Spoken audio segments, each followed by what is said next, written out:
বলেন ভালোবাসার জায়গা মদিনা, ভালো লাগার জায়গা মদিনা, বলেন ভালোবাসার জায়গা মদিনা, ভালো লাগার জায়গা মদিনা।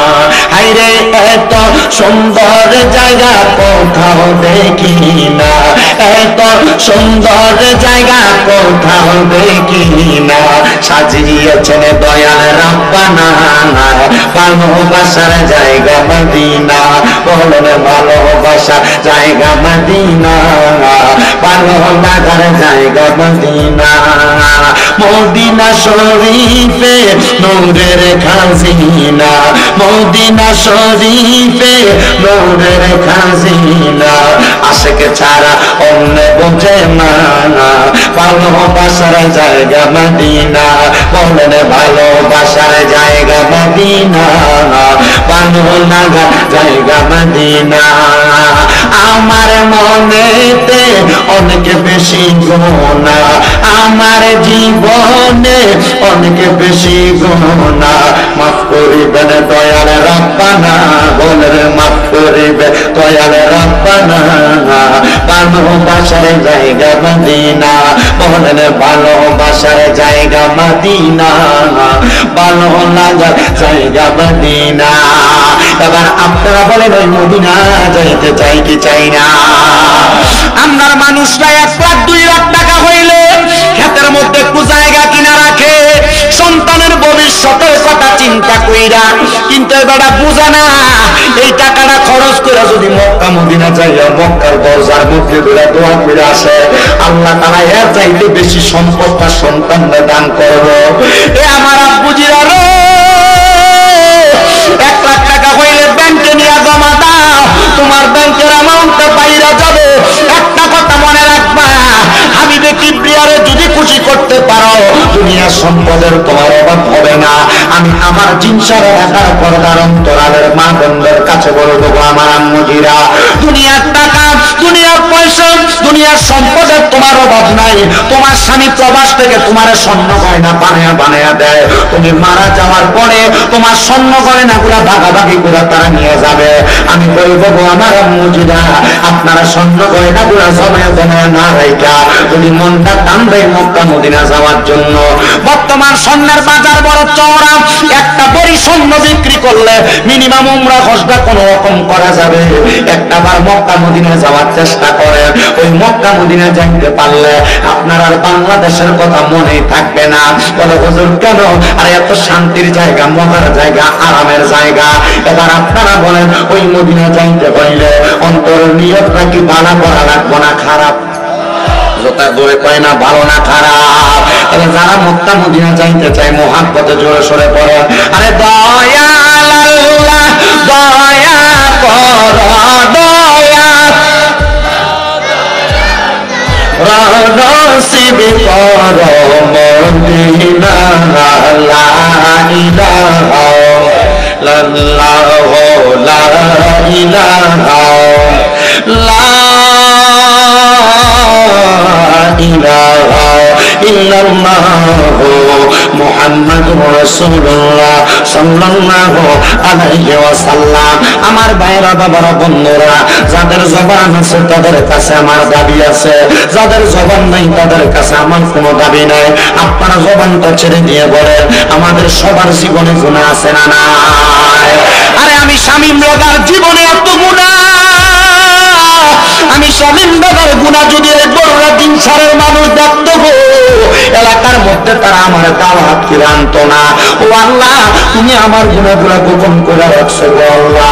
এমন কত গুনাহগাররা এখানে বসছে, এই দাড়ি পাকা মুরব্বী বাবার একবার চিন্তা করে দেখো, তোমার জীবনের গুনাহ যদি তোমার সন্তান দেখতো বাপ করে পরিচয় দিত না।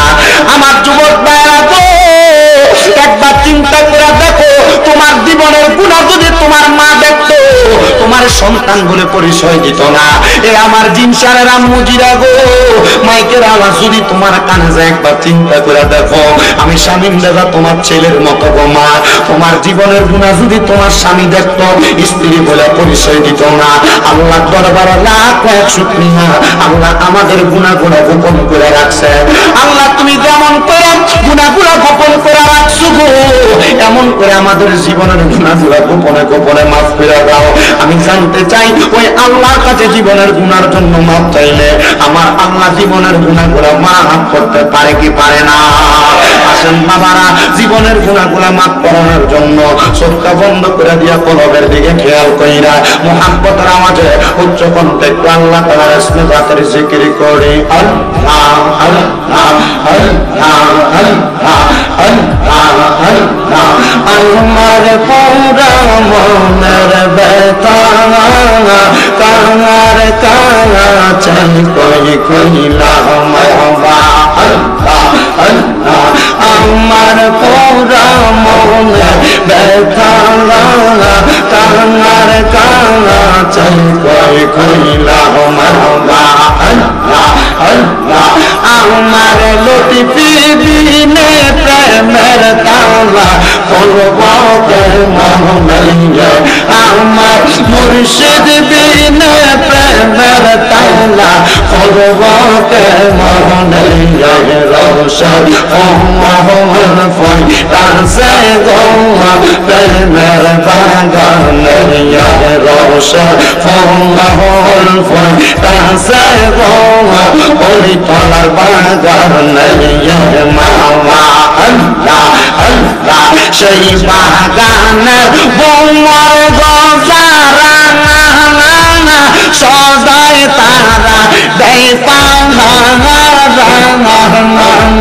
সেই দরবারে পীর মাশায়েখ যারা সদাই তারা দেয় পাহাড়। আল্লাহ আল্লাহ জিকিরেতে থাকে যে মশগুল কৌশল মহল ফটাসে গো নদী ফির বাগানিয়া। কৌশল মহল ফটাসে গো নদী ফির বাগানিয়া। মাওলা আল্লাহ আল্লাহ। প্রেম বাগানে ফুটলো আজব ফুল, সেই ফল আমরার প্রাণের মুর্শিদ যার যার বহু জঙ্গল। মারহাবা আল্লাহ আল্লাহ। প্রেম বাগানে ফুটলো আজব ফুল, সেই ফল মুর্শিদ মহিউদ্দিন লতি ফিহ জঙ্গল।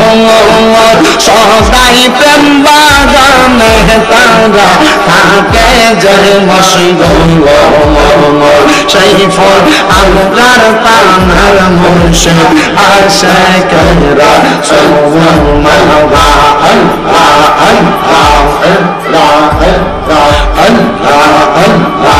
তোমায় ডাক দিলে আশিকের প্রাণে চাইও গো মুর্শিদ।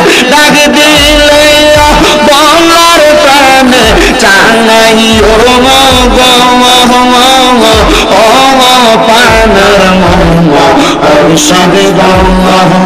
তুমি ধীরে ধীরে ফিরে ফিরে চাঁদা আইয়ো গো মারহাবা।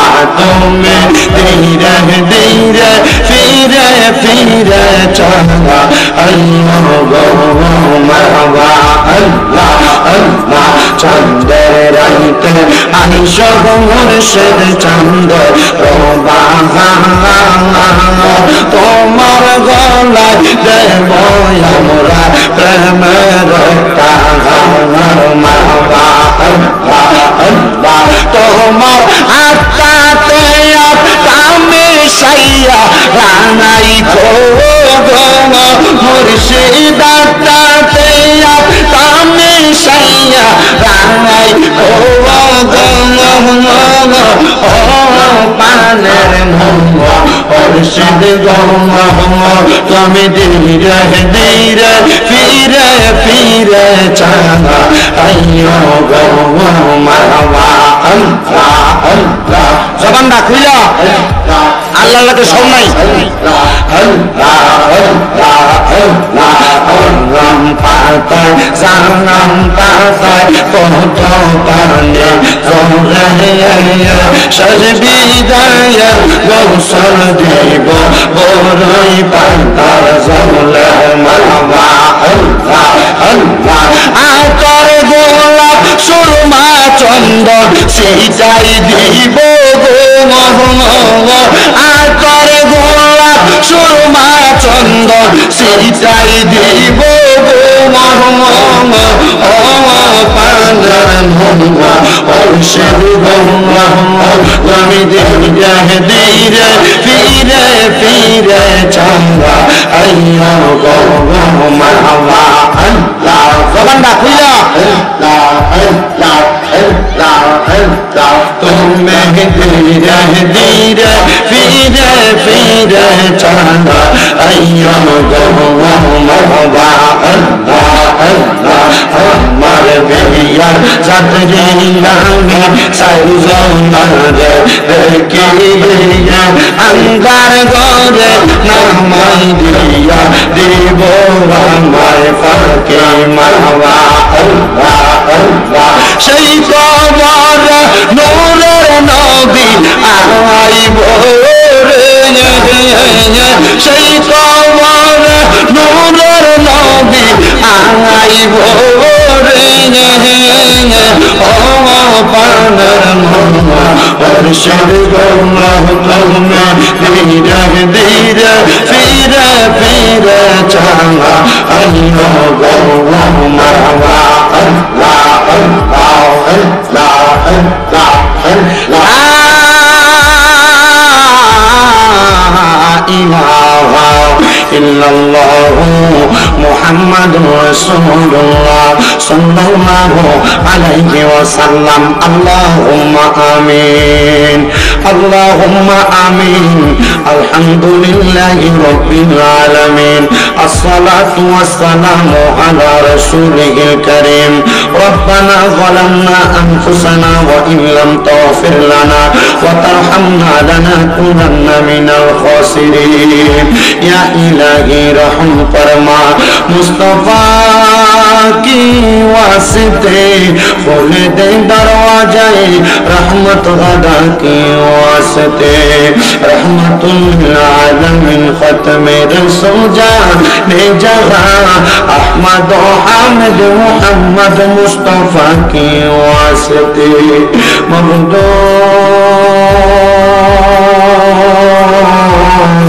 ও দয়াল আল্লাহ একটু রহমতের নজর করে তাকিয়ে দেখেন আল্লাহ এই কুমিল্লা জেলার অন্তর্গত বরুড়া থানাধীন জিনসার সরকারি প্রাথমিক বিদ্যালয় ময়দানে এলাকার পরলোক গণনকৃত সকল ইমানদার কবরবাসীদের রোজার মাগফিরাত কামনায় এই এলাকায় মহা পবিত্র ঈদে মিলাদুন নবী সাল্লাল্লাহু আলাইহি ওয়াসাল্লাম উদযাপন উপলক্ষে 16তম আজিমুসান ওয়াজ দোয়ার মাহফিলের ইন্তজাম কইরা আমার ডাইনে বামে সামনে পেছনে ওলামায়ে কেরাম তালিবুল ইলমরা বিশেষ করে আমার দাড়ি পাতা মুরব্বি বাবারা যুবক নওজোয়ান ভাইয়েরা ছোট্ট ছোট্ট মাসুম বাচ্চারা পর্দার অন্তরালের আমার মা বোনেরা আজকে মুনাজাতের মধ্যে দুইটা হাত বাড়াইয়া দিছে গো আল্লাহ এই মুনাজাতের মধ্যে যারা যারা হাত বাড়াইছে তাদের প্রত্যেকের চাইতে আমি গুনাহগার শামিল যার গুনাহ বেশি আল্লাহ আমার জীবনের গুনার দিকে না তাকাইয়া রাহমাতুল লিল আলামিন নবীর ওসিলায় আমাদের প্রত্যেককে তুমি আল্লাহ ক্ষমা কইরা দাও দয়াল রে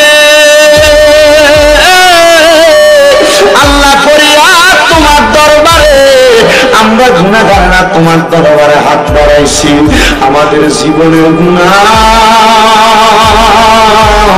এত নিকৃষ্ট পর্যায়ে আল্লাহ তুমি আমাদেরকে জীবনের গুনার কারণে এখনো রিজিক বন্ধ করো নাই খাবার বন্ধ করো নাই চলার জন্য পাগুলা বন্ধ করো নাই মুখ বানাও নাই চোখ কানা বানাও নাই আল্লাহ তুমি রহমান তুমি রাহিম এই নামগুলার উসিলায় আমাদের জীবনের সকল গুনাহগুলো মাফ করে দাও এরে আমার জিনসার এবং আশেপাশে এলাকার ভাই বাবারা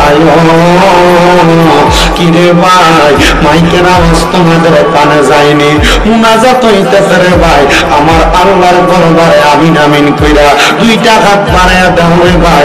আমাদের বিশ্বাস আছে আমার আল্লাহ একটা হাতও খালি ফিরাইয়া দিবে না। এরে আমার জিনসার বোন, আশেপাশে এলাকার মা বোনেরা গো, ইগো মা মাইকের আওয়াজ তোমাদের কানে যায়নি গো মা।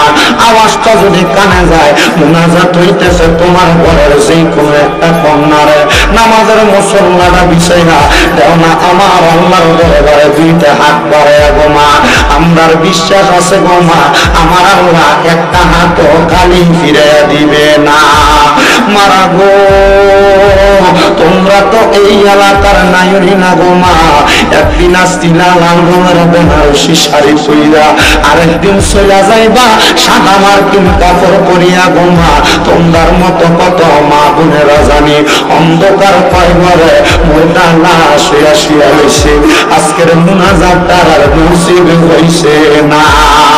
আল্লাহ আমার কত ভাই বাবারা মুনাজাতে হাত বাড়াইছে, জানি না রে আল্লাহ কার জন্য জানি আজকের মুনাজাতটা জীবনের শেষ মুনাজাত করে হাত বাড়াইছে। হাত দুইটা কপালে লাগার আগে আগে আমরার জীবনের গুনাহ মাফ কইরা বেগুনা মাসুম বান্দা বানায়া দাও। তুমি তো অন্তর জানি রে আল্লাহ, আমরা হইলাম ফানা, আমরা সুখে কিনা দুঃখে ডাকি গো ও আল্লাহ, যাই না কি যা না রে আল্লাহ, করো আল্লাহ যা ভালো হয় তোমার মনে। দয়াল রে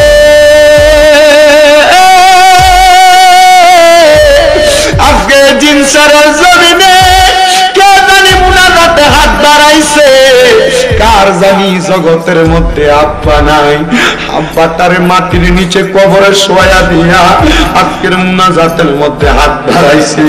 যেই বাবা রিক্সা চালায়া মাটি গাইটা মাথার গাম পায়ে ফালায়া সন্তানরে মানুষের মতো মানুষ করার জন্য আব্বা নিজের রক্তরে পানি বানাইছে, এমন আব্বা যাদের অন্ধকার কবরে, আব্বার কবর তুমি আল্লাহ জান্নাতের বাগান বানায়া দাও। আল্লাহ জানি না কে জানে আব্বা রাইছে, কার জানি জগতের মধ্যে মা নাই। হায়রে মা, সেই মারে মা কুয়া ডাকলে কলিজার আগুন পর্যন্ত ঠান্ডা হইয়া যায়। যেই মা নিজে না খায়া সন্তানরে খাওয়াইছে, 10 মাস 10 দিন গর্ভে ধারণ কইরা প্রসব বেদনা সহ্য কইরা দাদুমণিরে দুনিয়ার আলোর মুখটা দেখাইছে। ও আল্লাহ কার জানি এমন মা দুঃখিনী অন্ধকার কবরে, এমন মা যাদের কবরে রে আল্লাহ আমার কবর জান্নাতের বাগান বানায়া দাও। আল্লাহ যাদের মা বাপ দুইজন কবরে গো, আম্মা আব্বা দুইজনের কবর নাজাতের ফয়সালা করো। আল্লাহ যাদের মা বাবা বেঁচে আছে হায়াতে বরকত দান করে দাও। অনেকের আম্মা আব্বা অসুস্থ, পরিপূর্ণ সুস্থতা নসিব করে দাও।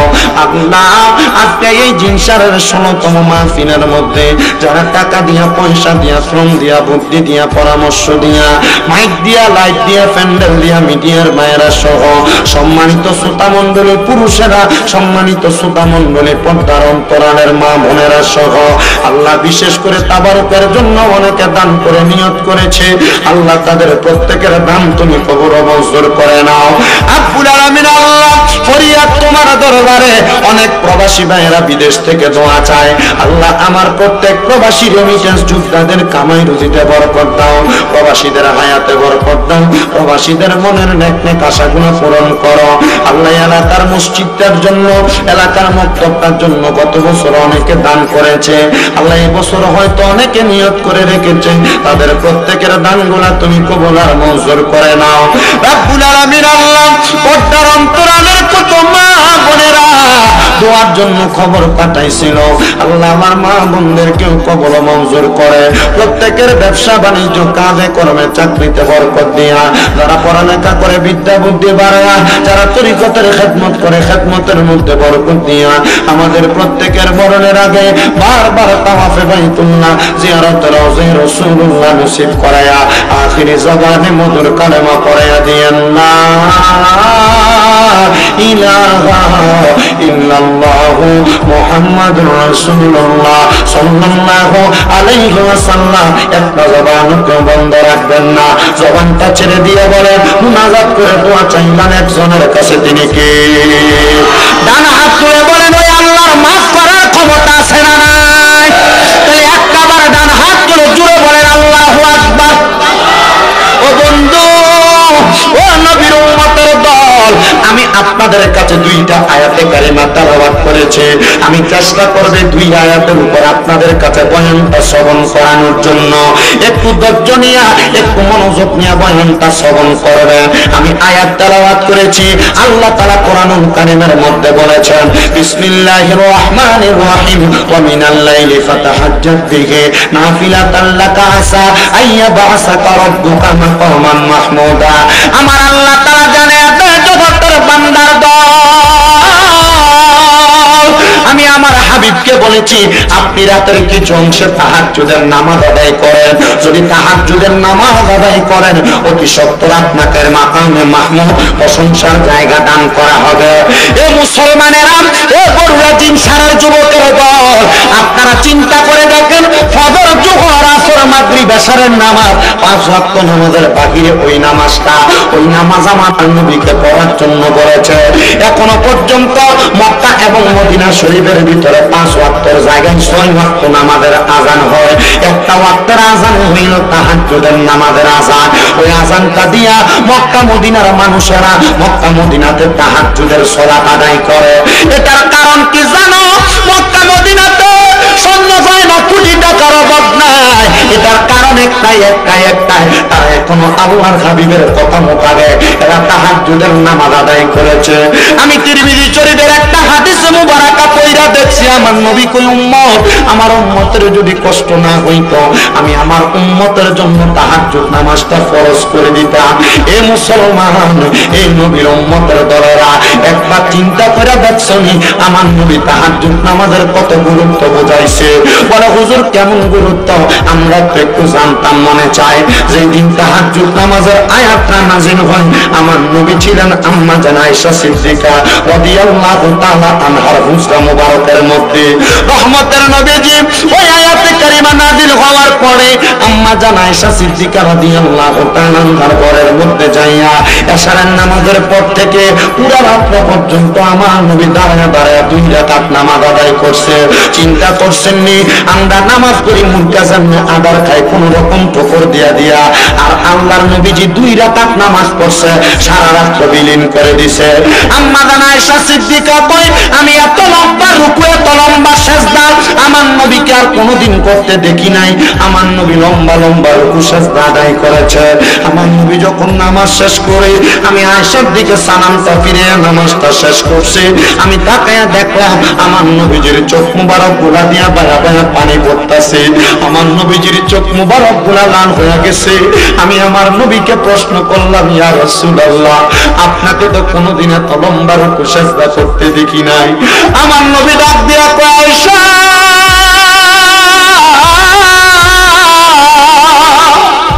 ও আয়েশা রে, আমার আল্লাহ বলছে রে, আমি নবী যদি তাহাজ্জুদের নামাজ পড়ি, আমার অতি সত্তর মাকামে মাহমুদ প্রশংসার জায়গা দান করবে। আয়েশা, আমি নবী যখন দুনিয়াতে থাকবো না, আমার উম্মতের আমি নবীর কথা মোতাবেক তাহাজ্জুদের নামাজ আদায় করবে। আমি আমার আল্লাহ তাআলার কাছে নামাজ আদায় কইরা দোয়া করছি, আল্লাহ আমার উম্মত যদি তাহাজ্জুদের নামাজ আদায় করে, আপনি আমার উম্মতের কি দান করবেন? আম্মা জান আয়েশা কই, নবী গো, আমি জানি আপনি নবীর দোয়া আমার আল্লাহ তাআলা ফিরাইতো না, কারণ আপনি নবীর একটা উপাধি হইল মুস্তাজাবাতুদ দাওয়াত। আপনি নবী কোন দোয়া করলে আল্লাহ দোয়া কবুল করে নাই। রহমতের নবী জানে এত আয়েশা রে, আমি নবী যখন আমার আল্লাহ তাআলার কাছে কান্না করে করে দোয়া করলাম রে, আমার আল্লাহ তাআলা আমি নবীর দোয়াটা কবুল করছে। আমার উম্মত তাহাজ্জুদের নামাজ পড়িরা আমার আল্লাহর কাছে যা চাইবো আমার আল্লাহ তাআলা আমার উম্মতের তাহা দান করে দিবে। জোরে জোরে বলেন সুবহানাল্লাহ। এ দুনিয়ার মুসলমান, এ নবীর উম্মতের দল, এ জিনসারের বাবারা, পর্দার অন্তরালের মা, রাত্রে বুঝি তোমার ঘুম হয় না? দাড়ি পাকা মুরব্বী বাবারা, রাত্র 2টা 3টার মধ্যে যদি ঘুমটা ভাঙ্গা যায় আর ঘুম তোমার আসে না, ঘুমটা ভাঙ্গা যাওয়ার পর আর ঘুমাইতে পারো না, তোমার কাছে প্রত্যারণা লাগে। আমি তোমার কাছে আবদার করি রে বাবা, তুমি ওই সময় ওযুটা বানিয়ে তাহাজ্জুদের নামাজ পড়িরা আমার আল্লাহর কাছে কান্নাকাটি করবা। দেখবা আমার আল্লাহ তাআলা তোমার অসংখ্য নিয়ামত দান করব।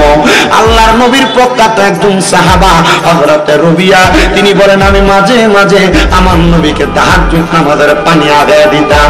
একদিন আমার নবীজি আমি আর রবিয়ারে জিজ্ঞাসা করে, রে রবিয়া, তুমি যে আমি নবীরে পানি আগায় দাও, তুমি বলো না আমি নবীর কাছে তোমার কোনো চাহিদা আছে নাকি?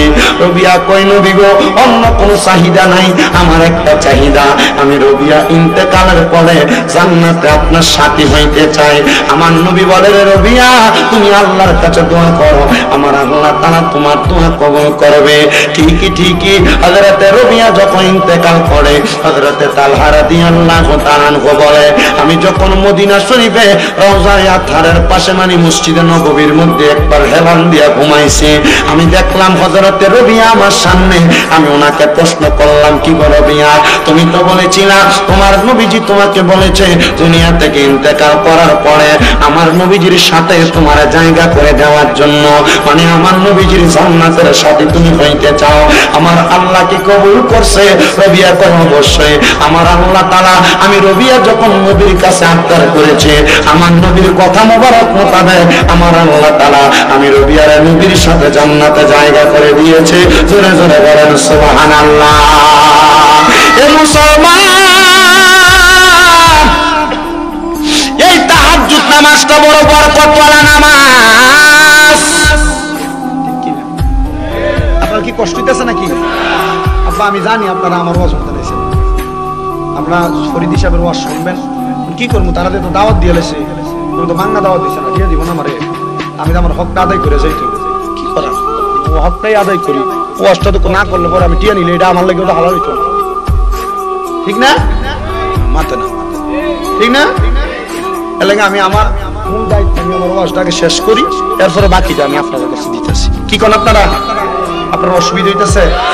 তাহাজ্জুদ নামাজের ফজিলত কম না বেশি? বরকত কম না বেশি? আপনারা বলেন ওই বরকত আমরা অর্জন করতে চাই কি চাই না?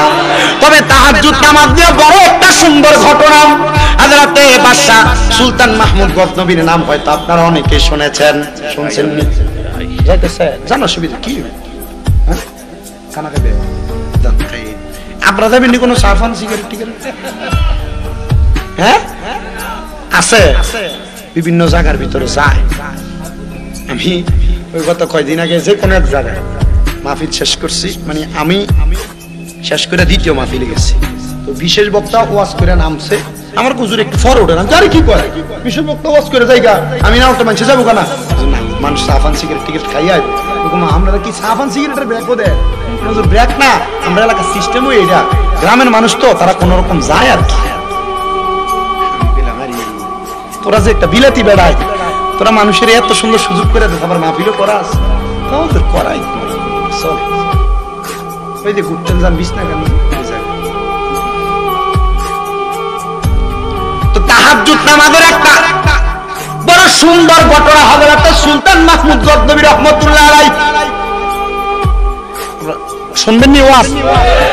তো একটু ওই আগে স্টেজটা একটু বেশি উঁচু হয়ে গেছে, আপনার লোক আমার ডিস্টেন্সটা একটু বেশি, মোটামুটি কাছাকাছি থাকলে দেখে দেখে ইশারা ইঙ্গিতে মোটামুটি কথা কওয়া যেত। আর আমি কিন্তু চেহারা সবারই মোটামুটি চিনি, যে নাম জানি না আর কি, কারণ আমি যে পরিমাণ মাহফিল বড়ুরা করছি এই বছর শুধু কম দিতাম পারছি, কারণ আগে আগে শেষ হয়ে গেছে। আল্লাহ কবুল করো, আমিন কর।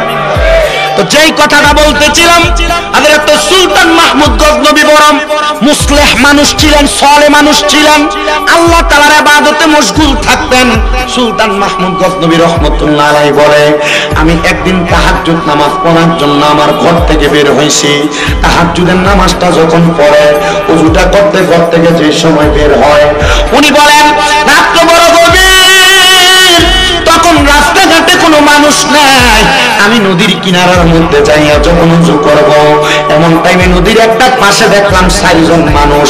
আমি চিন্তা করলাম, আমি এতদিন মনে করছি আমি সুলতান মাহমুদ একা একা তাহাজ্জুদ করি, এখন দেখি আমার মতো তাহাজ্জুদ করার লোকের অভাব নাই, আরো 4 জন মানুষ তারাও তাহাজ্জুদ নামাজ পড়ে। আর ওই 4 জন ওই জায়গাতে আসছে চুরি করবার লাগে। ওরা চিন্তা করে আসছে এই গজনবী এলাকার মধ্যে সবচাইতে ভালো আলেম এবং বাদশা সুলতান মাহমুদ গজনবীর বাড়িতে চুরি করব, কিন্তু এরা কোনোদিন সুলতান মাহমুদ গজনবীরে দেখে নাই। ওই 4 জনে চিন্তা কইরা সুলতান মাহমুদ গজনবীর বাড়ির দিকে যায়।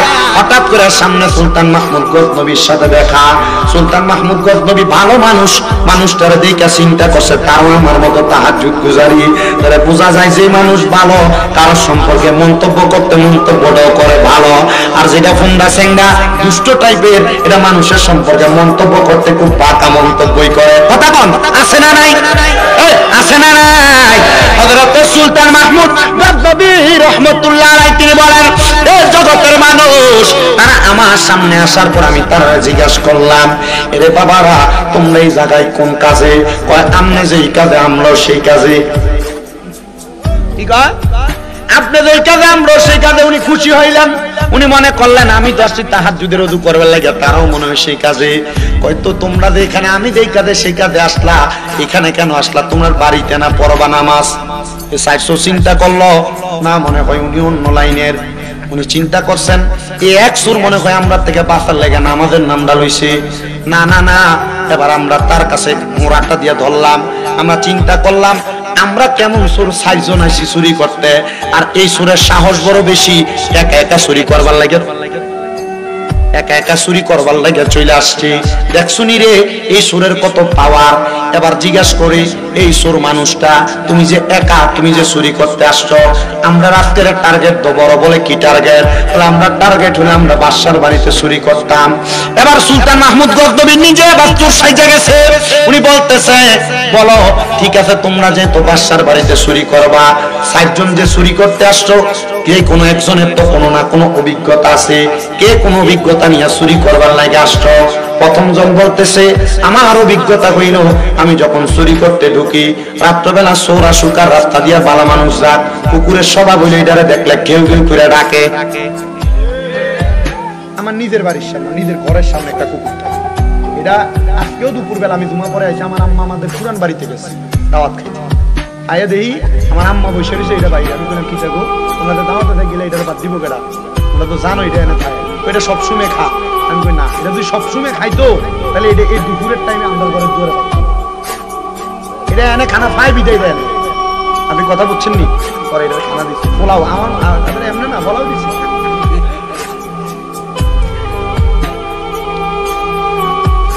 কুকুর এটা মানুষের থেকে, মানুষ তো আশরাফুল মাখলুকাত ভালো, কিন্তু মানুষ রূপী শয়তান আছে না অনেক, আপনার লোকের চলে ফেশন দিয়ে আপনার আঘাত করে, বেইমানিটা আপনার লোক করে।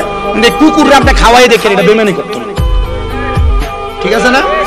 জীবনে বেইমানি করবে না। আমি রাত্র 2টা 3টা 4টে যদি মোটরসাইকেল নিয়ে ঢুকি, হু হু করতে করতে দৌড়ে কোথা থেকে জানি চলে আসে না। আমি দেখি এটা, আমি আমার পর্যবেক্ষণে দরজা খুলছে, আমার ঘরের দরজা খোলা, চলে যাবে। মাফির থেকে এসে 15 সময় ঘুমাইছি, 2টায় 1টায় উঠবো না, দরজা খোলায় চলে যায়। এরপর আইসাবাদ খানার টাইমে হাজির। আমি নিজে ডাক দিই আমার বাইরের পর্যন্ত, আমি নিজে এটা খানা দিই, এটা খানা পাই বিদে আসে। তো কুকুর যখন আপনি লালন পালন করবেন, এটা দেখবেন আপনার নিজের কাছে সহযোগিতা করবে। তো এটা কি, এটা আজকেও দুপুরবেলা আমি যখন ঘুমাইছি শুইছি, যদি ঘেউ ঘেউ করে, আমি আমার মারে বললাম এটা দৌড়াও না বেনি তাড়াতাড়ি। আরে ওই ফুলের হেফার থেকে কুত্তে একটা এদিকে দৌড় মারে, মারলে এটা ঘেউ ঘেউ করে এটা দৌড়াড়ি মারে। তো যেই কথাটা বলতেছিলাম, ওই চার সুরের স্বভাব সুলতান মাহমুদ গজনবী জিগায়, তুমি যে চুরি করতে আসছো তোমার কোন অভিজ্ঞতা নিয়ে চুরি করতে আসছো? এ ডাক দিয়ে বলতেছে আমার অভিজ্ঞতা হইল আমি যখন চুরি করতে যাই কুকুর যখন ঘেউ ঘেউ করে আমি কুকুরের ভাষা বুঝতে পারি। এবার সুলতান মাহমুদ গজনবী কয় ঠিক আছে, 2 নাম্বার ব্যক্তি তুমি বলো তোমার কি গুণ আছে? ডাক দিয়ে আমার গুণ হইল যে কোনো ঘরের সামনে গেলে যদি যত বড় যত কঠিন তালা হোক না কেন আমি একটা ইশারার মাধ্যমে তালাটা খুলতে পারি, এটা আমার ক্ষমতা। 3 নাম্বার সূর্য জিগায় তোর ক্ষমতা কি? বলে আমার ক্ষমতা হইল আমি ঘরে প্রবেশ করার সাথে সাথে নাকের ঘ্রাণ টান দিলে ঘরের কোন জায়গার মধ্যে কি আছে আমি এটা বলতে পারি। 4 নাম্বার সূর্য জিগায় তোর ক্ষমতা কি রে? ডাক দিয়া আমার ক্ষমতা আমি রাত্রে যারে দেখি দিনে তারে চিনি, দিনে যারে দেখি রাত্রে তারে চিনি। ডাক দিয়া কই ঠিক আছে তোমরা যেহেতু চুরি করবা, ওই 4 জন কই তুমি আজকে একা চুরি করতে আসছো, ঠিক আছে একা চুরি কইরো না, আমি তোমার কাছে আবদার করি তোমার কোনো ক্ষমতা আসেনি যে ক্ষমতা দিয়ে আমরা চুরি করতে সহজ হইব, তোমার ক্ষমতার কথা বলো। সুলতান মাহমুদ গজনবী কয় আমার ক্ষমতা হইল আমি ডাইন দিকে যদি মাথা ফিরে চাই তাইলে একজন মানুষের জেল মাফ, বাম দিকে মাথা ফিরে চাইলে একজন মানুষের ফাঁসি মাফ। সুরেরা কয় রে চুরি ধরা খাইলে তো হয় জেল হইব নয় ফাঁসি হইব, এটার লগে লই আজকে চুরিটা সুবিধা হইব বাদশার বাড়ি। আর আপনার কি কষ্ট হইতেছে? সুলতান মাহমুদ গজনবী উঠছিল কি নামাজ পড়বার লাগিয়া, সাক্ষাৎ দিছে কার লগে? সুরের লগে। একটু মনোযোগ দিয়া শুনবেন এই 4 সুর আবার কেমনে ওলি হয় এটা শুধু একটু বুঝাইতেছি আপনাদের। এই 4 সুর ব্যক্তি সুলতান মাহমুদ গজনবী শহরে নিয়ে প্রবেশ করলেন। প্রবেশ কইরা বাদশার ঘরের সামনে এবার কুকুর ঘেউ ঘেউ করে। সুলতান মাহমুদ গজনবী দিগায় এ কুকুরের বাসা বুঝনেওয়ালা তুমি বলো কুকুর ঘেউ ঘেউ করে কি কইছে? এবার ওই ব্যক্তি ডাক দিয়ে কয় ও আমাদের সাথী, এই কুকুর ঘেউ ঘেউ করে বলছে দেখছুনি 4 সুর বাদশার লগে কইরা বাদশার বাড়িতে যায় চুরি করতে, এই কুত্তাটা মনে হয় আবে তাবে কথা কয়, এই জন্য আসলে কি কুত্তা আবে তাবে কথা কয় না, কুত্তার কথা ঠিক হয়ে আছে, কুত্তার কথা ঠিক হয়ে আছে, কিন্তু ওই 4 সুরে কুত্তার ভাষা বুঝছে না, কুত্তার হাকিকত বুঝে নাই এবং সুলতান মাহমুদ গজনবীর হাকিকত বুঝে নাই। এবার ডাক দিয়ে কয় কুকুর কুকুরের মতো রইল। এবার 3 সুর এবার 4 সুর সহ উনি একসাথে প্রবেশ করলেন বাদশার ঘরের সামনে। যে তালা কেমনে খুলবো, ওই তালার সামনে যে সুর তালা খুলতে পারে ইশারার মাধ্যমে জানি তালাটা খুইলা ফালাইছেন। ঘরে যাইয়া যিনি গ্রানের মাধ্যমে কি কি পাওয়া যায় সব তালাশ করছে, উনি গ্রানের মাধ্যমে সব বাই করে ফেলছে, সব কিছু বাহির কইরা একসাথে একটা ঘরের মধ্যে নিয়ে যখন ঢুকছে এমন টাইমে সুলতান মাহমুদ গজনবী ঘরের বাহিরে উনি শুনতে পাইলেন চারদিকে ফজরের আযান হয়ে গেছে, তাহাজ্জুদের সময় আর নাই। উনি চিন্তা করলেন তাহাজ্জুদের নামাজ ছেড়ে দিলাম, ফজরের নামাজ কিন্তু ছাড়া যাবে না। উনি এই চিন্তা কইরা 4 সুরের এক ঘরে আটকায়া দরজাটা বন্ধ করে দাঁড়াইছে নামাজ পড়বার লাগা। ফজরের নামাজটা শেষ কইরা রাজপ্রাসাদের মধ্যে সুন্দর বিচার কার্য, রাজবাড়িতে চুরি করতে আসছে 4 চোর, তার বিচার হবে। 4 জনের একসাথে কাঠগড়ার মধ্যে দাঁড় করাইছে। কাঠগড়াতে দাঁড় করানোর পরে হযরতে বাদশা সুলতান মাহমুদ গজনবী বসে বিচার করবার লাগা, কিন্তু 4 চোর কাঠগড়ার মধ্যে দাঁড়ায়া একজন মুস্কি মুস্কি হাসে আর 3 জন কান্দে। কান্দে কয়জন, হাসে কয়জন? কারণটা বুঝছেন না? কারণ এর রাইতে যারা দেখে দিনে তারা চিনে। সুলতান মাহমুদ গজনবী কয় কি রে, তারা 3 জন চুরি করছে তাদেরকে শাস্তি দেওয়া হবে, তারা তো কান্দে, তুই হাসস কেন? বাদশা মনে আসেনি রাত্রে বলছিলাম আমি রাতে যারে দেখি দিনে তারে চিনি। বাদশা আপনি নাফরমানিটা কেমনে করছে, আমরা লগে চুরি করতে ঢুইকা এখন আপনি আপনার এই শাস্তি দিবার লাগা দাঁড়াইছেন। ওই 3 জন কয় দাঁড়াই খাচ্ছে রে, যার লগে চুরি করতে গেলাম এই ব্যক্তি যদি বাদশা হয় তাহলে আমাদের চুরির সব মতলব তো তিনি জানে। সুলতান মাহমুদ গজনবী কয় আমি জানি তোমাদের চুরির মতলব, তোমাদের জন্য কঠিন শাস্তি দেওয়া হবে, তো যেই ব্যক্তি রাইতে যারা দেখে দিনে তারা চিনে সে কয় বাদশা গো তারা চাই তিনজন মানুষ বড় অভাবে তাইকা চুরি করতে আসছে। সুলতান মাহমুদ গজনবী কই তোমার বাড়ি কই? কয় বলক এলাকায়। তো বলক থেকে গজনব এলাকায় আসতো চুরি করবার লাগে, কারণটা কি? আমাদের এলাকার মধ্যে এখনো পর্যন্ত কোনো মাল সামান নাই। সুলতান মাহমুদ গজনবীকে আমি মুরাকাবা করে দেখলাম, আসলে তাদের এলাকার মধ্যে কোনো মাল সামান নাই, তারা অভাবের কারণে চুরি করবার লাগে আসছে। যদিও তারা পূর্বে চোর ছিল, এখন অভাবের কারণে তারা চুরি করতে নামছে। আগে চুরি করছে, মাঝখান দিয়া চুরি বন্ধ ছিল, অভাব থাকার কারণে তারা চুরি করতে এলাকায় আসছে। সুলতান মাহমুদ গজনবী রে এবার ওই চালাক লোকটা ডাক দিয়া কই হুজুর আপনার বাম দিকে কি যেন একটা দেখা যায়, আপনি একটু তাকান না। সুলতান মাহমুদ গজনবী তাকে দেখে, বাম দিকে তো দেখা যায় না, কই দেখি না। এবার কয় হুজুর বাম দিকে না তো, আমি বলছি ডান দিকে। ডান দিকে তাকানোর পরে ওই চালাক চোরটা ডাক দিয়ে বলতেছে হুজুর আপনি না কইছেন আপনার ক্ষমতা, ডান দিকে তাকাইলে জেল মাফ, বাম দিকে তাকাইলে হাজত মাফ, মানে ফাঁসি মাফ। হুজুর তাই না, আপনি তো ডাইনে বামে তাকাইছেন, বিচারের চেয়ারের মধ্যে বয়া যেহেতু দুই দিকে তাকিয়ে ফেলাইছেন, আমরা জেলও নাই ফাঁসিও নাই, এবার যে শাস্তি দিতে মন চায় আপনি দিতে পারেন, আমরা মাথা পাইতে নিব। ডাক দিয়া কই না রে তোমাদের প্রতি আমি আহসান করতেছি রে, সামান্য সময় গত রাত্রে আমি তোমাদের সাথে কাটানোর কারণে আমি তোমাদের প্রতি মায়া করে তোমাদেরকে ক্ষমা করে দিলাম। ওই সাইসুর ডাক দিয়া কই আমরা একটা চিৎকার মেরে আল্লাহু আকবার কইয়া কাট করার মধ্যে আল্লাহর কাছে একটা সেজদা দিছি। সেজদাটা দিয়ে আমার আল্লাহর কাছে কইছি আল্লাহ দুনিয়ার একটা এলাকা গজনবের বাদশা যদি এক রাত্র আমাদের সাথে থাকার কারণে আমাদেরকে চুরির দায় থেকে মাফ করতে পারে, আমরা সাইসুর এখন থেকে ওয়াদা করতেছি আল্লাহ তোমার সাথে যদি আমরা সারা জীবন রাত্রবেলা ইবাদত করে কাটাইতে পারতাম, তাইলে তুমি আল্লাহ আমরা কত দয়া করতা, কত মায়া করতা। ও মুসলমানেরা চিন্তাটা আপনারা করে দেখেন, মাত্র এক রাত্র সাইসুরের লগে কাটানোর কারণে সাইসুরের মাফ করে দিছে। আর আপনারা যদি আমার আল্লাহরে রাত্রবেলা ইবাদত করে করে রাজি করতে পারেন, আমার আল্লাহ কত বড় দয়ার আল্লাহ। আল্লাহর নাম রহিম, আল্লাহর নাম রহমান। আমার আল্লাহ দয়া কইরা আমরা বান্দারে মাফ করতে পারে কি পারে না? এ মুহাব্বতে বলেন পারে কি পারে না? আরে তুমি কত বড় মহান আল্লাহ, বড়ই দয়াবান, তুমি কত বড় মহান আল্লাহ, দয়ার সীমা নাই। তুমি পাহাড় ভাঙ্গা সাগর করো, সাগর বইরা নগর করো, পাহাড় ভাঙ্গা সাগর করো, সাগর বইরা নগর করো, ধনীর গরিবি বানাও, ফকিরকে বাদশাহ বলেন, ধনী রে গরিবি বানাও, ফকিরকে বাদশাহ। শুকরিয়া শুকরিয়া শুকরিয়া জানাই, তুমি কত বড় মহান আল্লাহ, দয়ার সীমা নাই। বলেন কত বড় মহান আল্লাহ, দয়ার সীমা নাই। আল্লাহ তোমার দয়া নাই পারাপার, ও মহান আল্লাহ পরওয়ার তোমার দয়া নাই পারাপার, ও মহান আল্লাহ পরওয়ার দয়া বরা তামাম জাহান, দয়া বরা তামাম জাহান, সেদিকে তাকাই। শুকরিয়া শুকরিয়া শুকরিয়া জানাই, তুমি কত বড় মহান আল্লাহ, দয়ার সীমা নাই। তুমি কত বড় মহান আল্লাহ।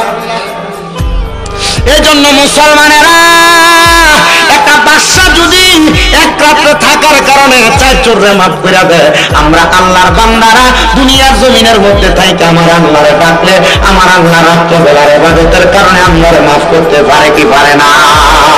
আমরা একটা বড় সুযোগ আসতেছে, এই যে সামনে লাইলাতুন নিসফি মিন শাবান আমাদের কাছে আসতেছে, শবে বরাতের রাত্র।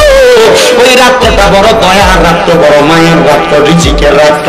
আমি আপনাদের সবার কাছে আবদার জানাই, এই আমার জিনসারের বাবারা এই রাত্রটা আল্লাহ তাআলার ইবাদতে মশগুল থাকার চেষ্টা করবেন। বলো হুজুর লাইলাতুল বরাতের রাতে আল্লাহ তাআলার ইবাদতে কেমনে মশগুল থাকবো? আম্মা জান আয়েশা সিদ্দিকা রাদিয়াল্লাহু তাআলা আনহা বলতেছে, আমি আমার নবীকে প্রশ্ন করলাম, ইয়া রাসূলুল্লাহ আমার আল্লাহ তাআলা এই রাতে কেমন বরকত দেয়? বলে আমার আল্লাহ তাআলা প্রথম আসমানে আয়েশা বান্দার বলতে থাকে, রে এ বান্দা কে আছো? আমার কাছে রিজিক চাও, আমি আল্লাহ তাআলা তোমার রিজিক প্রদান করব। কে আছো গুনাহ ক্ষমা প্রার্থনা করো, আমি আল্লাহ তোমাদেরকে ক্ষমা করব। আল্লাহ তাআলা বলতে থাকে, ও বান্দা কে আছো বিপদগ্রস্ত, আমার কাছে ক্ষমা প্রার্থনা করো, আমি আল্লাহ তোমার বিপদ থেকে উদ্ধার করব। এ মুসলমান, ওই আল্লাহ এত দয়ার আল্লাহ, ওই আল্লাহ এত মায়ার আল্লাহ, ওই লাইলাতুল বরাতে আপনার মাফ করে দিবে। আম্মা জান আয়েশা সিদ্দিকা রাদিয়াল্লাহু তাআলা বলেন, যেদিন লাইলাতুল নিসফি মিন শাবান, ওই দিন রাত্রিবেলা আমি তাকিয়ে দেখলাম আমার নবীজি আমার বিছানার মধ্যে না, আমি আমার নবীরে হারায়া ফেলাইছে। আম্মা জান আয়েশা সিদ্দিকা বলেন, আমি যখন আমার নবীরে হারায়া ফেললাম গো, আমি আমার নবীরে খুঁজতে লাগলাম, আমি তাকিয়ে দেখলাম আমার হুজরা মোবারক ঘর মোবারক থেকে আমার নবী জান্নাতুল বাকির মধ্যে দাঁড়ানো দাঁড়ায় ইবাদত করতেছে। আমার নবী আসার পরে আমি আমার নবীকে প্রশ্ন করলাম, ইয়া রাসূল, আমার নবী আমার প্রশ্ন করে, আয়েশা তুমি কি মনে করেছো আমি রাসূল তোমার প্রতি বেইনসাফ করব? আম্মা জান আয়েশা কয়, নবী গো আমি মনে করেছিলাম আপনি নবীজি মনে হয় আপনার অন্য কোন স্ত্রীর হুজরাতে চলে গেছে। আমার নবী কয়, না রে আয়েশা, আজকের রাতটা লাইলাতুল নিসফি মিন শাবান, মানে শাবান মাসের 14 তারিখ দিবাগত 15তম রাত্রি। এই রাতে আমার আল্লাহ তাআলা বনু কালবুকের যতগুলো ছাগল আছে, বকরি আছে, ওই বকরির শরীরের পশমের পরিমাণ উম্মতকে আমার আল্লাহ তাআলা বান্দাকে maaf করে দেয়। আমি নবীজি এই জন্য দোয়া করতে লাগলাম। চিন্তা করছো নি রে, আমার আল্লাহ তাআলার প্যারা হাবিব ওই লাইলাতুল বরাতেও তোমাদের জন্য কত বরকত দিয়া গেছে। এবার আপনারা বলেন, আমরা ওই লাইলাতুল বরাত বেশি বেশি পালন করার দরকার আছে না নাই? এ মুসলমান, কিন্তু আমার নবী আরেকটা হাদিসে মোবারক আমি পড়ার পর বড় অবাক হয়ে গেলাম। আমার নবী কই, দুনিয়ার উম্মতের দলেরা, আমার আল্লাহ তাআলা এই লাইলাতুল বরাতের রাতে, শবে বরাতের রাতে আসমানের একবারে বান্দার নিকটবর্তী হইয়া বান্দার প্রতি রহমতের নজর দিয়া বান্দারে দয়া মায়া করে। কিন্তু আমার আল্লাহ তাআলা এই লাইলাতুল বরাতের রাতে দুই প্রকারের মানুষকে maaf করে না, দুই প্রকারের মানুষকে maaf করে না। এই দুনিয়ার মানুষ আমার আল্লাহ কোন দুই প্রকারের মানুষকে maaf করে না জানো? এক নাম্বার যারা মুশরিক, যারা শিরিক করে, আমার আল্লাহ তাআলা তাদেরকে maaf করে না। আর দুই নাম্বার যারা বিদ্বেষ প্রদানকারী, বিদ্বেষ সৃষ্টিকারী, আমার আল্লাহ তাআলা তারারে maaf করে না। ভাই ভাই ঝগড়া দ্বন্দ্ব, এলাকার মানুষের সাথে ঝগড়া দ্বন্দ্ব, একজন আর একজনের সাথে মারামারি কাটাকাটি, মনে রাখবেন বিদ্বেষ করনেওয়ালারে আমার আল্লাহ তাআলা বরাতেও maaf করে না। এজন্য দুই শ্রেণীর মানুষ আল্লাহ তাআলা বরাতের রাতে maaf করেন না। এক শ্রেণী হলো মুশরিক, যারা শিরক করে। দুই নাম্বার হলো তারা, বলে কারা, যেই ব্যক্তি বিদ্বেষ সৃষ্টি করে তাদেরকে আল্লাহ লাইলাতুল বরাতে maaf করে না। এ মুসলমান ইমানদারেরা চিন্তা করে পথ চলবেন যেন আমার আল্লাহ তাআলার কাছে বরাতের রাতে maaf হতে পারেন। নবী বলেন, শুধু তাই নয়, আম্মা জান আয়েশা সিদ্দিকা আরেকটা হাদিস বর্ণনা করে, লাইলাতুল বরাতের বেশিরভাগ হাদিস মা আয়েশা সিদ্দিকা রাদিয়াল্লাহু তাআলা আমি পয়লা বড় অবাক হয়ে গেলাম। আম্মা জান আয়েশা সিদ্দিকা বলে, আমার নবীজি বলেছে এই লাইলাতুল বরাত হইল আমার আল্লাহ তাআলা আগামী 1 বছর পর্যন্ত দুনিয়ার জমিনের মধ্যে কত আদম সন্তান জন্মগ্রহণ করবে এই লাইলাতুল বরাতের রাতে লিপিবদ্ধ করে, কত আদম সন্তান ইন্তেকাল করবে এই লাইলাতুল বরাতের রাতে লিপিবদ্ধ করে। মানে এই যে 13 তারিখ 14 তারিখ দিবাগত রাত্রে শবে বরাত হবে, এই রাত্রে লেখা হবে আগামী 1 বছর কত সন্তান জন্ম নিব, কত সন্তান ইন্তেকাল করব। চিন্তা করছেন নি আমার আল্লাহ তাআলা এই রাত্র বেলায় গুলো লিপিবদ্ধ করে রাখে। শুধু তাই না, শুধু তাই না রে মুসলমানেরা, আমার আল্লাহ তাআলা আগামী 1 বছরে কোন বান্দার কত রিজিক প্রদান করব এটাও কিন্তু লাইলাতুল বরাতের রাতে লেখে।